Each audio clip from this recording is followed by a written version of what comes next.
Marami pong fictitious na names. But again, tama nga po yung sinabi nyo na it will prove the greater point and it will strengthen the case, specifically yung sa article po na yun.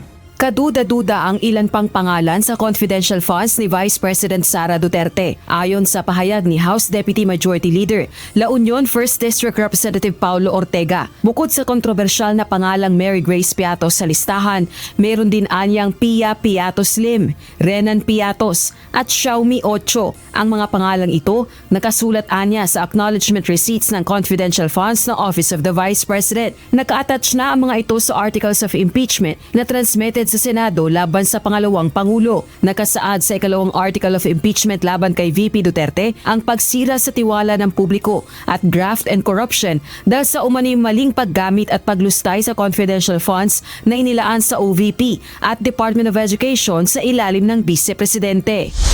Naniniwala ang mga kongresista matibay ang ebidensyang ito na inaasahang ipresenta ng House Prosecution Panel oras na umpisahan na ang paglilitis kay VP Duterte. Habang tumatagal nga, nakakakita tayo ng mga pang-abuso, lalong-lalo na dito sa hindi mga kapanipaniwalang mga pangalan, no, na nakalista roon, na tumanggap ng pangalan, lalong-lalo na sa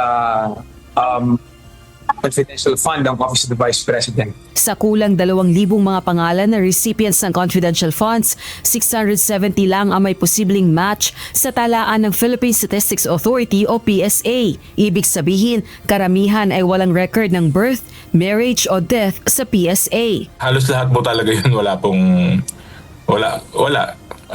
Fictitious po na tao. Fake tips. Makailang beses na tumanggi si VP Duterte na ipaliwanag ang mga pinaghihinalaan ng mga kongresistang gawa-gawang recipients ng confidential funds. Sa July 30 naman, inaasahang umpisahan ng Senado ang paglilitis kay VP Duterte bilang isang impeachment court. Rosa Licoz, UNTV News and Rescue.